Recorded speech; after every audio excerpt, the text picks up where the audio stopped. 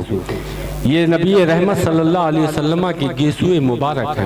سبحان اللہ، میدان جہاد میں اتنا عظیم مجاہد ہے، مسلمانوں یہ نسبتیں بڑی عظیم طاقت رکھتی ہیں۔ بے شک اللہ تعالی مسبب الاسباب ہے، بے شک قادر مطلق وہی ہے، بے شک، بیٹا بیٹی دینے والا وہی ہے، ہر شے کا خالق و مالک وہی ہے۔ بے شک، ہم انبیاء کرام کی طرف چیزوں کی تنسیب کرتے ہیں، نسبت کرتے ہیں، ہماری مرادیں یہی ہوتی ہیں کہ رب ہے موتی یہ ہے قاسم، ہاں ہاں، رزق اس کا ہے کھلاتے یہ ہیں، ٹھنڈا ٹھنڈا میٹھا میٹھا پیتے ہم ہیں پلاتے پلاتے یہ ہیں۔ ہیں، واہ واہ، نبی سے بڑھ کے کون ہو سکتا ہے جن کی شان یہ ہے لا یمکن الثناء کما کان حقہ، بعد از خدا بزرگ تو یہ قصہ مختصر کہ یا رسول اللہ آپ کی ثنا ممکن نہیں، بس اتنا ہے کہ جو اعلیٰ حضرت نے کہا لیکن رضا نے ختم سخن اس پہ کر دیا، خالق کا بندہ خلق کا آقا کہوں تجھے، بس قصہ مختصر یہ ہے کہ یا رسول اللہ اللہ کے بعد اگر کسی کا مرتبہ و مقام ہے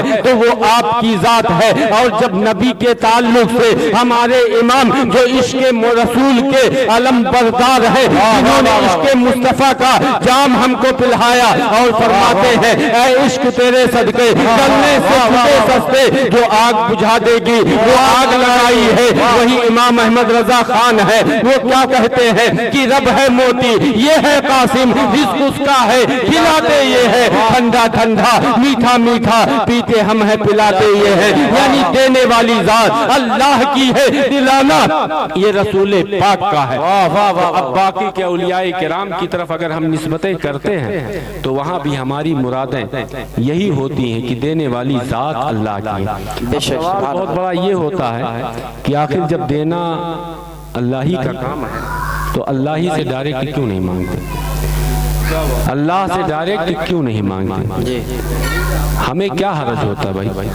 اگر اللہ کو یہ چیزیں یہ ادائیں نہ پسند ہوتی تو ہم ڈائریکٹ اللہ ہی سے مانگتے، لیکن مٹ گئے مٹتے ہیں مٹ جائیں گے آقا تیرے، نہ مٹا ہے نہ مٹے گا کبھی چرچا تیرا۔ واہ واہ واہ، میں نے خطبہ مسنونہ کے بعد جو سب سے پہلے شعر پڑھا، اعلیٰ حضرت کہتے ہیں وہی رب ہے جس نے تجھ کو ہمتن کرم بنایا، ہمیں بھیک مانگنے کو تیرا آستہ بتایا۔ یہ دارالعلوم فیضان مصطفیٰ کے حفاظ بیٹھے ہیں، قرہ بیٹھے ہیں، اساتذہ بیٹھے ہیں، طلبہ بیٹھے ہیں، آپ ان سے پوچھو یہ بتائیں گے کہ قرآن میں اللہ نے فرمایا ہے وَلَوْ أَنَّهُمْ إِذْ ظَلَمُوا أَنفُسَهُمْ جاؤ کہ اے لوگوں اگر تم اپنی جانوں پر ظلم کر بیٹھو میرے محبوب کی بارگاہ میں آؤ۔ اللہ مسجدوں میں بلاتا، اللہ نے مسجدوں میں نہیں بلایا، بلکہ وہ فرماتا ہے اگر تمہیں اپنی دعائیں قبول کروانی ہے، اگر تمہیں رب کی رحمت چاہتے ہو، رب کی بارگاہ سے مغفرت کے طالب ہو، رب کی رضا چاہتے ہو، میرے محبوب کی بارگاہ میں آؤ۔ اگر نہیں آ سکتے ہو اللہ نے انہیں یہ طاقت بخشی ہے، دور و نزدیک کے سننے والے وقار کانے لالے کرامت پہ لاکھوں سلام، جہاں کہیں ہو وہیں سے وسیلہ دے کے میرے محبوب کا واسطہ دے کے اللہ کی بارگاہ میں اپنی فریادیں رکھو۔ اللہ فرماتا ہے لَوَجَدُ اللَّهَ تَوَّابًا رَحِيمًا، تو تم اللہ کو توبہ قبول کرنے والا مہربان پاؤ گے۔ اعلیٰ حضرت نے جس کی ترجمانی کی اجابت کا صحرا عنایت کا جوڑا، دلہن بن کے نکلی دعائے محمد۔ یہ نبی کی شان کیا ہے مسلمانوں؟ اللہ نے جب خود اپنے محبوب کی ادا کو، ان کے واسطے کو اتنا محبوب کیا ہے تو ہم کون ہوتے ہیں ان کی عظمت و شان پر انگلی اٹھانے والے. بے شک بے شک. آپ خود سوچیں وہ بے نیاز ہیں. اللہ کی شان تو یہ ہے کہ ہم دن رات کسی کو خدا مان کے اس کے آگے سر جھکائیں، لیکن تاریخ نے دیکھا ہے کہ وہ سارے باطل خدا پستی میں گئے، مٹ گئے. اللہ کی شان جیسے بلند تھی ویسے بلند ہے اور ہمیشہ بلند رہے گی. بے شک.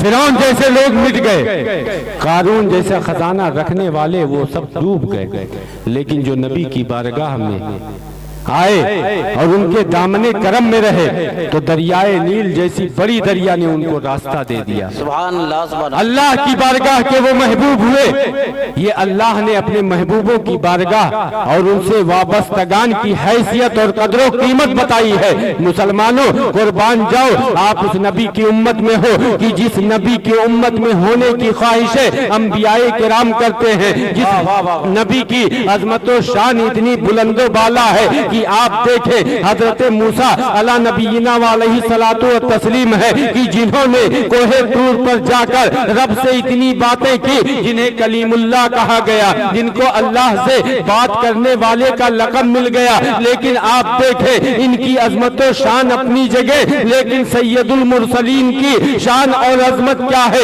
حضرت موسیٰ رب کی بارگاہ میں عرض کرتے ہیں، قرآن میں اس کا ذکر ہے، وہ کہتے ہیں اے رب ارنی، اے رب مجھے اپنا جلوہ دکھا دے. اللہ فرماتا ہے اے موسیٰ لن ترانی، تم ہرگز نہیں دیکھ سکتے. لیکن آپ مقام مصطفیٰ دیکھو، شان مصطفیٰ دیکھو، آپ کی عظمت و شان کیا ہے. یہی حبیب کبریا ہے. اللہ سید الملائکہ کو حضرت جبریل امین کو آپ کی خدمت میں بھیجتا ہے. حضرت جبریل ہے جو تمام فرشتوں کے سردار ہے. کسی بھی فرشتے کو بھیجا جا سکتا تھا لیکن آنے والا مہمان بڑا تھا، اس لیے تمام فرشتوں کے سردار کو بھیجا گیا. وہ آتے ہیں، آپ سو رہے ہیں، قدموں کو بوسہ دیتے ہیں، جگاتے ہیں، عرض کرتے ہیں اے حضور آپ کی بارگاہ میں سواری حاضر ہے، آپ کا رب آپ کو بلا رہا ہے اپنی زیارت کے لیے. اور قرآن خود اس کا تذکرہ کر رہا ہے. سبحان الذی اسریٰ بعبدہ لیلا من المسجد الحرام الی المسجد الاقصی کی مسجد اللہ جل شانہ ہے کہ جس نے اپنے محبوب کو مسجد حرام سے مسجد اقصی تک اور مسجد اقصی سے آگے کا بیان خود نبی رحمت فرماتے ہیں کہ میں جب سدرۃ المنتہا پہ پہنچا، حضرت جبریل امین ہے، سید الملائکہ ہے، ان سے جب اللہ کے نبی نے کہا اے جبریل چلو آگے چلے اللہ کا دیدار کرے. کون اللہ جس کے دیدار کی خواہش حضرت موسیٰ نے کیا تھا، کون نہیں چاہے گا اللہ کو دیکھے. لیکن حضرت جبریل عرض کرتے ہیں کہ یا رسول اللہ آپ کی عظمت و شان میں پہچان رہا ہوں. حضرت موسیٰ کا بھی زمانہ میں نے دیکھا ہے، انہوں نے عرض کیا تھا، اللہ نے فرمایا لن ترانی، جب ایک اللہ کا نبی نہیں دیکھ سکتا تو آپ کے نبی ہونے کی بنیاد پہ فقط میں یہ سمجھ لوں کہ اگر آپ جا رہے ہیں میں بھی جاؤں تو یہ میرے لیے ممکن ہے. تو حضرت جبریل امین عرض کرتے ہیں یا رسول اللہ یہ طاقت میرے اندر نہیں ہے، جس کی ترجمانی حضرت شیخ سعدی شیرازی نے کی ہے کہ اے رسول پاک اگر یکسر موئے برتر پرم فروغ تجلی بسوزت پرم کہ یہاں سے اگر ایک بال برابر بھی آگے بڑھا تو اللہ کی تجلیوں سے میرے پر جل جائیں گے. یہ ہیں حضور نبی رحمت کہ جن کی شان اور عظمت کا یہ عالم ہے کہ حضرت جبریل امین بھی ان کے مرتبہ و مقام کو پہچان رہے ہیں، ان کی برابری کرنے کا سوچتے تک نہیں، ان کی بارگاہ میں غلامانہ طریقے سے حاضری کے موقع تلاشتے رہتے ہیں. لیکن اگر ہم امتی ہو کے آج نبی کی برابری کا دعویٰ کریں اور ان کی عظمت و شان کو بھلانے کی کوششیں کریں تو مسلمانوں یہ ہماری بہت بڑی بھول ہوگی. اللہ جل شانہ نے انہیں اپنا حبیب کیا، انہیں اپنا ایسا قرب عطا کیا ہے کہ اللہ جل شانہ نے کل جہان کی نعمتیں اپنے محبوب پاک کے صدقے پیدا فرمائیں. یہ اولیاء کرام بس بڑی تیزی کے ساتھ میں اپنی گفتگو سمیٹنا چاہوں گا کیونکہ آپ دیکھ رہے ممبر شریف پر باوقار علماء کرام کی ایک کہکشاں، ایک انجمن ہے. بولنے تو کافی دیر بولوں لیکن یہ مائک شروع ہی سے کیونکہ میں عادی نہیں ہوں، یہ مائک بہت تیزی سے آواز کو کھینچ رہا ہے. بہت زیادہ تھوڑا کھچاؤ ہوتا ہے تو بولنے میں تھوڑی دقت ہو رہی ہے، لیکن میں اتنی ضمانت لیتا ہوں جو بھی باتیں ہیں وہ قرآن و حدیث کی روشنی میں ہوں گی۔ اور یہ محفل اتنی بابرکت ہے مسلمانوں کہ یہاں آپ علم دین مصطفیٰ سیکھنے بیٹھے ہو۔ اللہ کے پیارے نبی فرماتے ہیں کہ جب ایک شخص ایسی پاکیزہ محفلوں کے لیے نکلتا ہے تو جیسے ہی وہ قدم نکالتا ہے اللہ اپنے فرشتوں کو حکم فرماتا ہے کہ ان کے اوپر اپنے رحمت کے پروں کا سایہ کریں۔ سبحان اللہ سبحان اللہ۔ سرکار فرماتے ہیں جب وہ ایسی محفلوں میں جا کے بیٹھ جاتا ہے جہاں اللہ و رسول کی باتیں ہوتی ہیں تو وہ رحمت کے حوض میں غوطہ زن ہو جاتا ہے، یہاں تک کہ وہ رحمت کے جو ہے سمندر میں ڈوبتا چلا جاتا ہے۔ تو الحمدللہ ہم اور آپ یہ سعادت حاصل کر رہے ہیں، اور یہ فیضان ہے حضور نبی رحمت صلی اللہ علیہ وسلم کا کہ ان کے صدقے اللہ نے یہ دنیا بنائی، اور یہ آج بہاریں ہم اور آپ کو نصیب فرمائی۔ بے شک مسلمانوں، علم دین مصطفیٰ کا مقام اور مرتبہ بہت ہی بلند و بالا ہے۔ حضور سیدنا غوث پاک ایسے صاحب کشف و کرامت ولی ہیں کہ جن کی شان بیان کرنا سورج کو چراغ دکھانے کے مثل ہے۔ آج اولیاء کرام کی عظمت اور ان کی کرامت پر لوگ مضحکہ خیز باتیں کرتے ہیں، مذاق اڑاتے ہیں۔ سوشل میڈیا آپ دیکھیں، جہاں اللہ کے ولیوں کی باتیں آئی دنیا سے موازنہ کرتے ہیں۔ ارے سوچو کہ جب دنیا اور انسانی عقل جو ایک عاجز ہے اور ایک فانی ہے، اس کی طاقت کا یہ عالم ہے کہ وہ ایک دنیا میں بیٹھ کے دوسرے دنیا کے کونے کا نظارہ دیکھ سکتا ہے، تو اللہ کے محبوبین کی طاقت کا کیا معاملہ ہوگا؟ بے شک بے شک۔ ان کی طاقت کا اندازہ کون لگا سکتا ہے؟ حضور سیدنا غوث پاک بہت عظیم الشان اللہ کے ولی ہیں، ان کی عظمت و شان بہت بلند و بالا ہے۔ لیکن آپ دیکھیں کہ حضور سیدنا غوث پاک جب پیدا ہوئے تو اس وقت بھی آپ روزے سے تھے۔ یہ واقعہ آپ نے تفصیل کے ساتھ سنا ہوگا۔ لوگوں نے آپ کے معمول کو دیکھ کے جانا کہ اب روزہ شروع ہوا ہے اور آج افطار کا وقت ہے، یعنی عید کا دن ہے۔ یہ سارے احوال حضور سیدنا غوث پاک کی حرکات و سکنات اور معمولات دیکھ کے لوگ جان رہے ہیں۔ یہ طاقت و قوت کس نے بخشی؟ اللہ نے بخشی۔ اللہ نے یہ عظمت و شان اپنے محبوب ولی کو عطا فرمائی۔ بے شک سبحان اللہ۔ لیکن اس کے باوجود کچھ آپ کے معمولات، دنیاوی معمولات اگر وقوع پذیر ہوئے تو وہ صرف اور صرف انسانی تقاضے کے مطابق اللہ جل شانہ یہ دکھاتا ہے کہ ایک لمحے کے لیے بھی اگر اللہ کی طرف سے نظر دنیا کی طرف آئے تو انسان کی کیا حیثیت ہوتی ہے، اور جو اللہ کی یاد میں اس کے ذکر میں غرق رہے اس کا مرتبہ و مقام کیا ہوتا ہے، اس کی عظمت و شان کیا ہوتی ہے۔ مسلمانوں، یہ حضور سیدنا غوث پاک ہیں، آپ کی عظمت و شان اتنی بلند و بالا ہے کہ آپ نے جب اپنی والدہ سے اجازت طلب کی تھی کہ اے امی جان میں مزید علم کی تحصیل کے لیے ایک مدرسے میں جانا چاہتا ہوں، وہاں علم حاصل کروں گا، حضور سیدنا غوث پاک کی والدہ جو اتنی نیک بخت تھی، اتنی باسعادت خاتون تھی، اتنی عظیم خاتون تھی۔ مسلمانوں،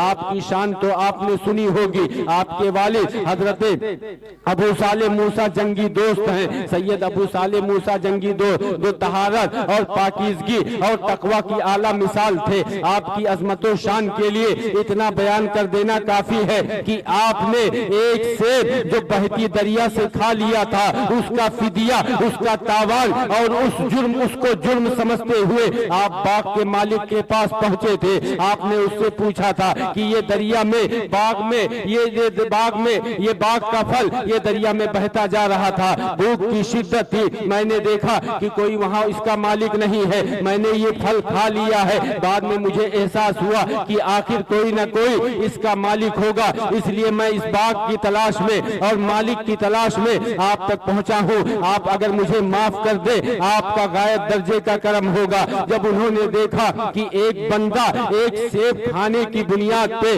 جو دریا میں بہ رہا ہے معافی کا طلبگار بن کے آیا ہے، یہ کوئی معمولی انسان نہیں ہوگا۔ مولاي صل وسلم